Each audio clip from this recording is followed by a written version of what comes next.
Hi friends, రెండు తెలుగు రాష్ట్రాల్లో ఉన్నటువంటి టెట్టో డిఎస్సి అభ్యర్థులు మరియు ఇతర పోటీ పరీక్షలకు ప్రిపేర్ అవుతున్నటువంటి మిత్రులకు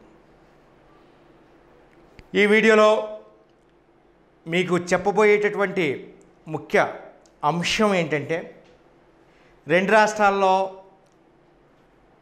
పోస్టుల యొక్క వివరాలు, నోటిఫికేషన్లు, అదేవిధంగా టెట్ యొక్క పరిస్థితి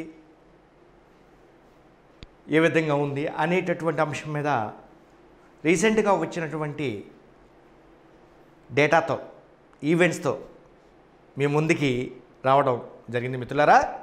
కాబట్టి శ్రీ అను పబ్లికేషన్ ఛానల్ని సబ్స్క్రైబ్ చేసుకోండి.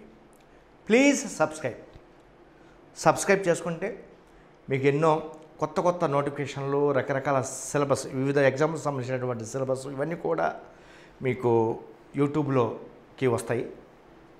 అదేవిధంగా ప్లే స్టోర్కి వెళ్ళి శ్రీ అను పబ్లికేషన్ యాప్ని డౌన్లోడ్ చేసుకోండి. యాప్ వలన ఎన్నో ఉపయోగాలు ఉంటాయి. తెలంగాణ రాష్ట్రంలో, అదేవిధంగా ఆంధ్రప్రదేశ్ రాష్ట్రంలో టెట్టో డిఎస్సి అభ్యర్థులకు ఒక మహా వరం లాంటిది. అదేవిధంగా మిగిలినటువంటి ఏపీఎస్సి, టీఎస్పీఎస్సి, కానిస్టేబుల్ అభ్యర్థులకు కూడా చాలా ఉపయోగకరంగా ఉంటుంది. ఎగ్జామ్స్ రాయవచ్చు, రకరకాల ఉపయోగాలు ఉంటాయి. కాబట్టి తక్కువ రేటుకే ప్రస్తుతం 1000 రూపీస్కే మీకు ఆన్లైన్ వీడియోస్ని మీ ముందుకి తీసుకొస్తున్నాం. కాబట్టి మీరందరూ కూడా యాప్ డౌన్లోడ్ చేసుకోండి. అదేవిధంగా మనం ఆంధ్రప్రదేశ్ మరియు తెలంగాణ రాష్ట్రంలో అను పబ్లికేషన్లో మీ బుక్స్ రెడీగా ఉన్నాయి, ప్రతి చోట ఏర్పాటు చేసాము. అదేవిధంగా చాలామంది ఆఫీసు కూడా ఫోన్ చేసి బుక్ చేసుకుంటున్నారు, తెప్పించుకుంటున్నారు through courier as well as through postal department. కాబట్టి మీరందరూ కూడా ఈ విషయాన్ని కూలంకుషంగా గ్రహించి మీరందరూ కూడా మంచి నిర్ణయం తీసుకోవాల్సిందిగా కోరుతున్నాను. నెక్స్ట్ నేనేం చెప్తానంటే, మీకు చాలామంది అంటుంటారు ఏమని అంటే, సార్ లక్షల్లో అభ్యర్థులు, వేలల్లో ఉద్యోగాలు, నోటిఫికేషన్లు, మరి ఇన్ని లక్షల్లో ఉన్నటువంటి ఈ జనంలో, ఈ అభ్యర్థుల్లో నేను సాధించగలనా అని చాలామంది ఫోన్ చేసి, మరి చాలా తక్కువ ఉండే ఉద్యోగాలు లక్షల్లో, 10 లక్షలు, 15 లక్షలు ఈ విధంగా నిరుద్యోగులు రాస్తూ ఉంటారు. మరి ఏంటి సార్ పరిస్థితి అంటే, నేనేమంటానంటే మిత్రులారా, సక్సెస్కి కారణం 3 ప్రిన్సిపల్స్. సక్సెస్కి కారణం లేదా విజయానికి కారణం 3 ప్రిన్సిపల్స్. ఏంటంటే అవి? ప్రయత్నం. 1 ప్రయత్నం, 2 సహనము లేదా ఓర్పు, 3 లక్ష్యం నుండి డైవర్ట్ కాకోకుండా ఉండటం. నువ్వు ఒకసారి ఒక లక్ష్యాన్ని ఏర్పాటు చేసుకున్నావంటే ఎన్ని గాలివాన్లు వచ్చినా, ఎన్ని ఒప్పెళ్ళు వచ్చినా, ఎన్ని సునామీలు వచ్చినా, ఎన్ని భూకంపాలు వచ్చినా ఆ లక్ష్యం వల్ల మీలో చిరస్థాయిగా ఉండిపోవాలి. ఈ 3 ప్రిన్సిపల్స్ ఎవరిలో అయితే ఉంటాయో వారే విజయానికి దగ్గరగా ఉంటారో, విజయం సాధిస్తారు. ప్రయత్నం. ఏ గవర్నమెంట్ జాబ్కైనా ఐపీఎస్ కానీ, ఐఏఎస్ కానీ, ఐఆర్ఎస్ కానీ, స్టాఫ్ సెలక్షన్ కమిషన్ కానీ, ఆర్ఆర్బి కానీ, ఐబీపీఎస్ కానీ, ఏపీఎస్సి కానీ, డిఎస్సి కానీ, కానిస్టేబుల్స్ కానీ, టీఎస్పీఎస్సి కానీ, మరి అందరూ కూడా ఎగ్జామ్స్ రాసి కొద్దిమంది ఉద్యోగాలు సంపాదించారు. వాళ్ళు అడగండి, నాకు గ్యారంటీగా జాబ్ వస్తుందా అని ఎవరు అప్లై చేయరు. నాకు గ్యారంటీగా జాబ్ వస్తుంది అని ఎవరు అప్లై చేయరు. నాకు గ్యారంటీగా జాబ్ వస్తేనే నేను అప్లై చేస్తానని ఎవరు అంటారు. అప్లై చేసిన తర్వాత లేదా ఒక నిర్ణయం, ఒక లక్ష్యాన్ని ఏర్పాటు చేసుకున్న తర్వాత ప్రయత్నం అనేది చాలా దృఢంగా, చాలా బలంగా, చాలా కఠోరంగా ఉంటుంది వాళ్ళ ప్రయత్నం అంటే ఏంటి? ఏదో అప్లై చేసాము, ఎగ్జామ్ హాల్లోకి వెళ్ళి చదవకుండా ఎగ్జామ్ హాల్లోకి వెళ్ళి లాటరీ వేస్తే అది ప్రయత్నం కాదు. ప్రయత్నం అంటే రకరకాలుగా ఉంటుంది. ఏంటి నువ్వు ఒక్కసారి ఒక లక్ష్యం ఏర్పాటు చేసుకున్న తర్వాత ఉద్యోగాన్ని సంపాదించాలి అనేటటువంటి లక్ష్యం నీలో ఏర్పడిన తర్వాత నీ ప్రయత్నం ఎట్లా ఉండాలంటే పెద్ద విపరీత బర్నింగ్ సమస్యతో కూడుకున్నటువంటిది ఉండాలి నీ ప్రయత్నం. అంటే ఎలా ఉండాలి? ఎన్ని కష్టాలు, చాలా కష్టాలు వస్తాయి, చాలా విషయాలు లేదా డౌట్స్ మీ మైండ్లోకి వస్తూ ఉంటాయి. వాటన్నింటినీ రానికోకుండా రకరకాల ప్రయత్నాలు, మంచి బుక్స్ గ్యాదర్ చేసుకోవటం, గ్రంథాలయానికి వెళ్ళడం, అదేవిధంగా వికీపీడియాలోకి వెళ్ళి మంచి మెటీరియల్ గ్యాదర్ చేసుకోవటం, అదేవిధంగా ప్రాక్టీస్ ఇవన్నీ ప్రయత్నాలే. ప్రాక్టీస్. నేను ఏ స్థాయిలో ఉండాను అని ఆలోచించుకోవటం ప్రయత్నం. నీలో ఉన్నటువంటి లోపాలు తెలుసుకోవటం ప్రయత్నం.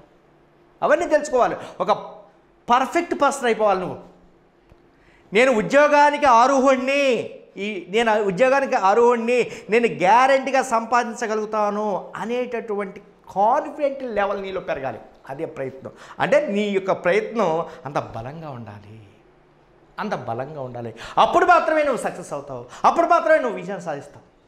అంతేగాని నీ ప్రయత్నం లేకోకుండా ఎవడో దానయ్య గారు చెప్పాడు, లేదా ఇంకొక వేస్ట్ గారు చెప్పాడు, వాడితో సావాసం చేయటం, ఏదో ఒకటి చెదారం మాట్లాడుకోవటం, ఇవన్నీ చేస్తే మీ ప్రయత్నం లోపం. నువ్వు ఓడిపోయావంటే అది కారణం నువ్వే, ప్రభుత్వం కాదు, నీ చుట్టుపక్కల ఉన్నటువంటి సొసైటీ కాదు. నీవు ఓడిపోయావంటే, నువ్వు నిరుద్యోగిగా మిగిలేవంటే బికాజ్ ఆఫ్ యూ. అన్నిటికీ నీవే బాధ్యుడివి. కాబట్టి నీ ప్రయత్నం లోపం వల్లే నువ్వు ఓడిపోతావు. నీ ప్రయత్నం బలంగా, చాలా దృఢంగా ఉంటే అపజయం అనేది నీ దరిదాపుల్లో కూడా రాదు. నెక్స్ట్ ఇంకొకటి నేను చెప్పాను, ఓర్పు లేక సహనం. మరి నోటిఫికేషన్ వచ్చిందాక వెయిట్ చేస్తూ ఉండాలి. ప్రభుత్వాల మీద తిరగబడతాం, అదేవిధంగా రకరకాలైనటువంటి దూషిత్వం ఇవన్నీ కాకుండా సావధానమైనటువంటి పద్ధతిలో, అహింసాయుతమైనటువంటి పద్ధతిలో, డెమోక్రాటిక్ వేలో నిరసన తెలియచేయాలి. ఓర్పు, సహనం ఉండాలి. Mahendra Singh Dhoni great cricketer. బంగ్లాదేశ్తో జరిగినటువంటి మ్యాచ్లో డక్అవుట్ అయిపోయిన వెంటనే అతనితో పాటు 10 మంది కూడా మరి అవుట్ అయ్యారు. అవుట్ అయిపోయిన వెంటనే అతను he was removed from cricket. Cricket నుంచి తొలగించారు. ఎప్పుడైతే క్రికెట్ నుంచి తొలగించారో అతనిలో ఉన్నటువంటి లోపాలని ఎప్పటికప్పుడు సవరించుకొని క్రికెట్ గ్రౌండ్కి వెళ్ళి మరి నేను ఏ లోపం చేస్తాను, నేను ఏ తప్పు చేస్తాను అనేటటువంటి విపరీతంగా వాటిలో ఉన్నటువంటి లోపాలు మొత్తం షార్ట్ అవుట్ చేసి బయటికి తెప్పించి వాటిని కూలంకుషంగా మొత్తం స్టడీ చేసి అవాయిడ్ చేసే విధంగా అతను ప్రాక్టీస్ చేశాడు. తత్ఫలితంగా 2007 మ్యాచ్లో, అదేవిధంగా 2011 మ్యాచ్లో భారత క్రికెట్ జట్టుకు కెప్టెన్ అయ్యి మరి ఆ జట్టును విజయవంతంగా నడిపించి సక్సెస్ సాధించి వరల్డ్ కప్లో విజయం సాధించి మరి వరల్డ్ కప్ మ్యాచ్లో అందరూ కలిసి ఆ పడినటువంటి కష్టాలకి ఫలితం తీసుకొచ్చారన్నమాట. అంటే విజయం అనేది ఒకే రోజులో రాదు, ఒక గంటలో రాదు, ఒక నిమిషంలో రాదు, ఒక నెలలో రాదు, ఒక సంవత్సరంలో రాదు. కష్టపడుతూ పోతే దాన్ని ఆటోమేటిక్గా వస్తుంది. చాలామంది రాజకీయ నాయకులు చూడండి. తెలంగాణ రాష్ట్రంలో 3 రాజకీయ నాయకులు ఉన్నారు. 1 రేవంత్ రెడ్డి, 2 బండి సంజయ్, నెక్స్ట్ 3 దుబ్బాక ఎమ్మెల్యే రఘునందన్ రావు గారు. వీరందరూ కూడా అదేవిధంగా కిషన్ రెడ్డి గారు, కేంద్ర మంత్రి అయినటువంటి కిషన్ రెడ్డి గారు, వీళ్ళందరూ చూడండి. ఒక రోజులో వచ్చిందా? 2 సార్లు ఓడిపోయినటువంటి రఘునందరావు గారు మరి 3వసారి దుబ్బాకలో గెలుపొందారు. బండి సంజయ్ కరీంనగర్ అసెంబ్లీ సెగ్మెంట్లో ఓడిపోయిన తర్వాత మళ్ళా పార్లమెంట్కి అతను ఎందుకు ఓడిపోయినటువంటి ఆ లోపాలని సరి చేసుకుని మళ్ళా పార్లమెంట్లో విజయం సాధించారు. విజయం సాధించిన వెంటనే మరి భారతీయ జనతా పార్టీ రాష్ట్ర శాఖ అధ్యక్షుడు అయ్యారు.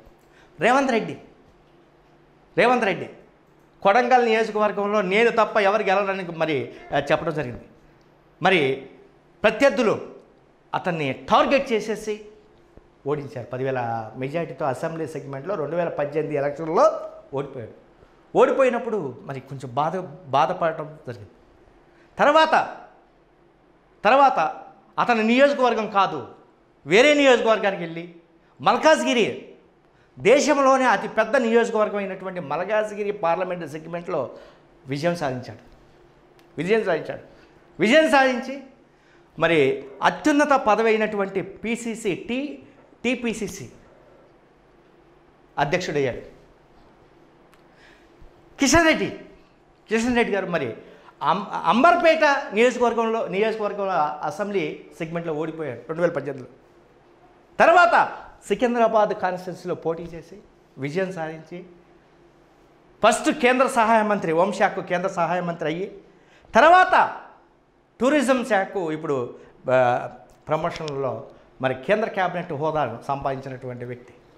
సో ఈ విధంగా వీళ్ళందరి యొక్క జీవితాలని ఆదర్శం తీసుకుని, నేను ఆల్రెడీ ఇంతకుముందు చెప్పాను, ఆంధ్రప్రదేశ్లో జగన్మోహన్ రెడ్డి గారు అతను ఎట్లా విజయం సాధించాడో చెప్పాను.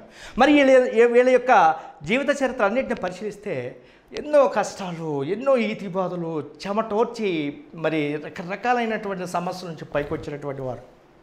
కాబట్టి ఒక విజయం సాధించాలంటే అంత ఈజీ కాదు మిత్రమా, అంత ఈజీ కాదు, చాలా కఠోరమైనటువంటి శ్రమ ఉండాలి. సో దీన్ని గ్రహించి మీరందరూ తప్పనిసరిగా విజయం సాధిస్తారు. నెక్స్ట్, తెలంగాణ రాష్ట్రంలో 50,000 పోస్టులకి నోటిఫికేషన్లు రెడీగా ఉండే నిన్న అనౌన్స్ చేయడం జరిగింది సీఎం కేసీఆర్ గారు. నేను చెప్తానే ఉన్నాను మీకు, టెట్ ఏ టైంలోనే వస్తుంది, నెక్స్ట్ టెట్ నోటిఫికేషన్ వస్తుంది, కానిస్టేబుల్ నోటిఫికేషన్ వస్తుంది, గ్రూప్ 1 వస్తుంది, గ్రూప్ 2 వస్తుంది, గ్రూప్ 3 వస్తుంది, గ్రూప్ 4 నోటిఫికేషన్ వస్తుంది. ఇవన్నీ కూడా వస్తాయి మిత్రులారా. ఇక టైం వేస్ట్ చేసుకోకుండా నోటిఫికేషన్ రావు అనేటటువంటిది మీకు ఎట్టి పరిస్థితుల్లో మీకు ఎలాంటి డౌట్ అవసరం లేదు. ఎందుకంటే ప్రతిపక్షాలు చాలా బలంగా ఉన్నాయి. కాంగ్రెస్ వారు మరి ఈ నిరుద్యోగ సమస్య మీద పాదయాత్ర కూడా చేస్తున్నారు. యూత్ని మొత్తం అట్రాక్ట్ చేయడానికి కోసం మరి పాదయాత్ర చేయడం జరుగుతుందన్నమాట.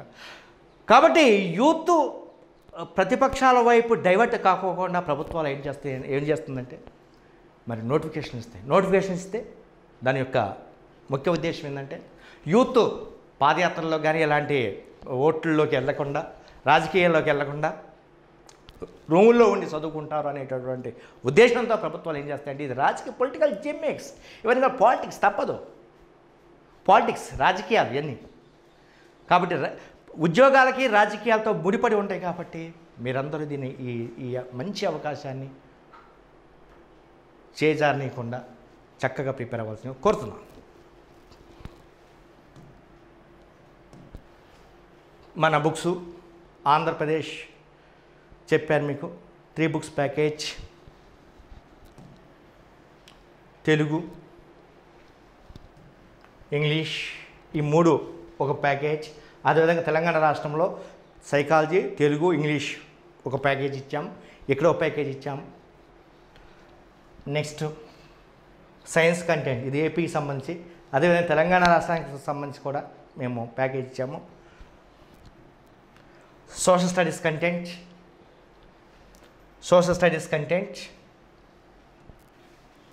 మ్యాథమెటిక్స్ కంటెంట్, ఈ విధంగా వాల్యూమ్ 1, వాల్యూమ్ 2 రూపంలో ప్యాకేజ్ ఉన్నాయన్నమాట. వీటన్నింటినీ మీరు తీసుకుని చాలా జాగ్రత్తగా ప్రిపేర్ అయితే విజయం మీ సొంతం అవుతుంది. 50,000 ఉద్యోగాల భర్తీకి నోటిఫికేషన్ రెడీ చేయమన్నారు. రేపు 13వ తారీఖున జరిగేటటువంటి క్యాబినెట్ మీటింగ్లో ఈ ఉద్యోగాలకు సంబంధించినటువంటి నిర్ణయం, చర్చ జరుగుతుంది. అయితే ఇక్కడ మీరు గ్రహించవలసినటువంటి అంశం ఏంటంటే, తెలంగాణ మిత్రులు ముఖ్యంగా, మొదటి దఫ 50,000, రెండో దఫ ప్రమోషన్లు ఇవ్వగా మిగిలినటువంటి పోస్టులు రెండో దఫ భర్తీ చేస్తారు. కాబట్టి ఇది మంచి అవకాశం, మీకు గోల్డెన్ ఆపర్చునిటీస్ ఎప్పుడో వస్తాయి. నేను చెప్పాను ఆల్రెడీ, ఆపర్చునిటీస్ కోసం మనం ఈ విధంగా చేతులు జాపి మరి ఆహ్వానించాలి, పట్టుకోవాలి, ఆపర్చునిటీస్ కోసం వెయిట్ చేయాలి. ఆపర్చునిటీస్ ప్రతి సమయంలో రావు, ప్రతిరోజు రావు, ప్రతి నెల రావు, ప్రతి సంవత్సరం రావు, ఎప్పుడో ఒకసారి వస్తాయి. ఆ వచ్చినటువంటి ఆపర్చునిటీస్ ఎవరైతే క్యాచ్ చేస్తాడో వాడే మరి సమాజంలో మంచి స్థాయిలో ఉంటాడన్నమాట. అందువల్ల ఆపర్చునిటీస్ రానప్పుడు మీరు ఏం చేయాలి? కష్టపడుతూ ఉండాలి, ఆపర్చునిటీస్ కోసం కష్టపడుతూ ఉండాలి. అంతేగాని నీకు చెప్పిరావు ఆపర్చునిటీస్, నీకు ముందు చెప్పిరావు నేను నీకు ఉద్యోగం ఈ విధంగా నోటిఫికేషన్ వస్తే నువ్వు చదువుకో అని చెప్పిరావు, ఎప్పుడైనా రావచ్చు. అందువల్ల ఆపర్చునిటీస్ కోసం వెయిట్ చేస్తూ ఉండాలి, నువ్వు కష్టపడుతూ ఉండాలి. సో ఈ విధంగా చూడండి, స్థానికుల కొలువులు దక్కేందుకు కొత్త జోన్లు ప్రకారం రెండు జోన్లు మల్టీ జోన్లు ఈ విధంగా జోన్లు ఏర్పాటైనాయి తెలంగాణ రాష్ట్రంలో 95% ఉద్యోగాలు స్థానికులకే దక్కుతాయి. నాన్ లోకల్గా రాసేటటువంటి వాళ్ళు ఎవరైతే ఉండే ఇతర రాష్ట్రాల నుంచి, ఆంధ్రప్రదేశ్ కానీ కర్ణాటక కానీ ఏ రాష్ట్రం నుంచి అయినా వాళ్ళకి 5% ఉద్యోగాలు దక్కుతాయి అన్నమాట. ఇది జోనల్ సిస్టమ్. కాబట్టి కొత్త జోనల్ వ్యవస్థతో తొలగిన అడ్డంకులు, ఎప్పటివరకు కొత్త జోనల్ అంటే 33 జిల్లాలు ఏర్పాటు చేశారు. కాబట్టి ఈ 33 జిల్లాలు ఈ జోనల్ వ్యవస్థతో మొన్న ఏప్రిల్లో వచ్చినటువంటి జోనల్ వ్యవస్థతో అడ్డంకులు తొలగినాయి. కాబట్టి మీకు ఉద్యోగాలకు సమస్య లేదనమాట. కాబట్టి కొత్త టీఎస్పీసీ చైర్మన్ కూడా మంచి వ్యక్తి జనార్దన్ రెడ్డి గారిని నియమించారు. కాబట్టి ఉద్యోగాలు చాలా స్పీడ్గా వస్తూ ఉంటాయి. కాబట్టి దీన్ని అందిపుచ్చుకోవాల్సిందిగా తెలంగాణ యువతరాన్ని నేను కోరుతున్నాను, విజ్ఞప్తి చేస్తున్నాను. ప్రక్రియ వెంటనే మొదలు పెట్టండి. డైరెక్ట్ రిక్రూట్మెంట్లు తొలి దశలో ప్రమోషన్లతో ఏర్పడే ఖాళీలు రెండో దశలో. ఫస్ట్ దశలో 50,000 పోస్టులు, రెండో దశలో ఎన్ని ఖాళీలు ఉంటే అన్ని పోస్టులు. నా రిక్వెస్ట్ ఏంటంటే మొదటి దశలోనే మీరు ప్లాన్ చేసుకోండి ఉద్యోగం వచ్చే విధంగా. తర్వాత ఎప్పుడో వస్తాయి అంటే don't waste your time, don't wait. ఉద్యోగాల భర్తీపై సమీక్షలు సీఎం కేసీఆర్. సో ఇది నమస్తే తెలంగాణకు సంబంధించినటువంటి పేపర్. తర్వాత ఆంధ్రజ్యోతి, తక్షణమే భర్తీ 50,000 ఉద్యోగాలను వెంటనే నింపండి. తొలి దశలో ప్రత్యక్ష విధానంలో అంటే డైరెక్ట్ రిక్రూట్మెంట్ ద్వారా ప్రమోషన్ల ఖాళీలు రెండో దశలో. డైరెక్ట్ రిక్రూట్మెంట్లో 50,000, తర్వాత ప్రమోషన్లు పోను మిగిలినటువంటి ఖాళీలు రెండో దశలో. అధికారులకు సీఎం కేసీఆర్ ఆదేశం. 13న క్యాబినెట్ భేటీలో ఈ ఉద్యోగాల మీద చర్చ ఉంటుంది.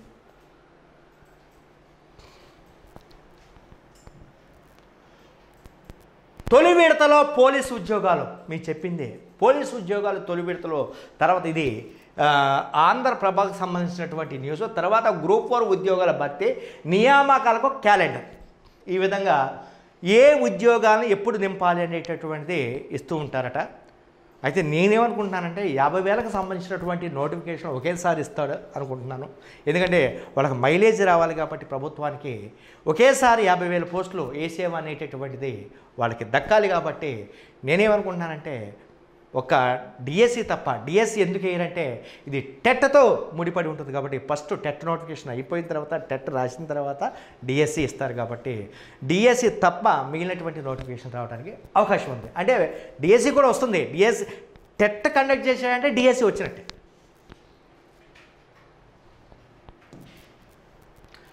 ఇది ఈనాడు పేపరు. తక్షణమే ఉద్యోగాల భర్తీ, మొదటి దశలో 50,000 నియామకాలు చేపట్టండి. పదోన్నతలతో ఏర్పడే ఖాళీల వివరాలను మంత్రి మండలికి సమర్పించండి. జోనల్ విధానం అమలుపై సమీక్షలో సీఎం కేసీఆర్ ఆదేశం. మరి బదిలీలు చేయాలి, ప్రమోషన్స్ ఇవ్వాలి. రెండో దశలో లేట్ అవుతాయి కాబట్టి మొదటి దశలో 50,000 పోస్టులు డైరెక్ట్గా నోటిఫికేషన్ ఇవ్వమని చెప్పడం జరిగింది.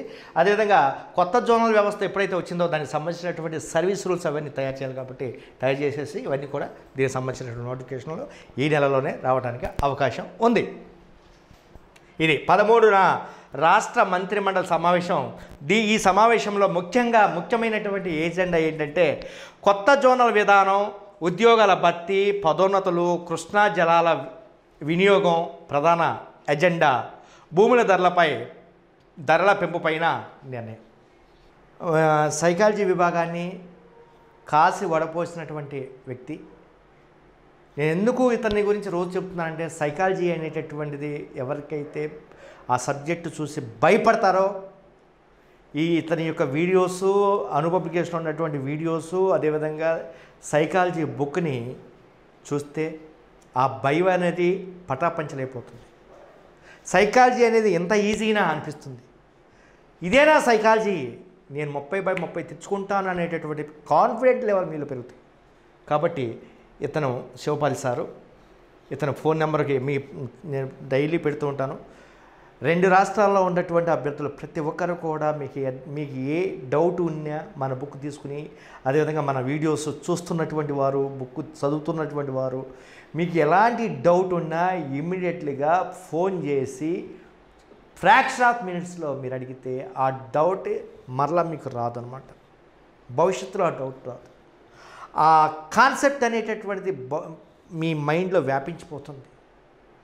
ఎగ్జామ్ అయిపోయిన తర్వాత కూడా మీ ఉద్యోగం వచ్చినప్పటికీ కూడా మీరు మీ స్టూడెంట్స్ కూడా చెప్పుకునే విధంగా ఆ సబ్జెక్ట్ ఉంటుంది.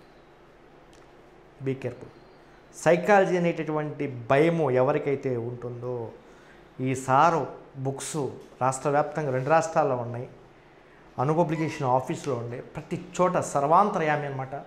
కాబట్టి ఒకసారి మీరు పరిగణలో తీసుకుని, నేను చెప్పడం కాదు, మీరు ఒకసారి చూడండి, సైకాలజీ బుక్స్ చూడండి. ఒకసారి ప్యాకేజ్తో పాటు సైకాలజీ బుక్స్ కూడా ఉన్నాయి. ఒకసారి once open and refer, then automatically you can easily understand.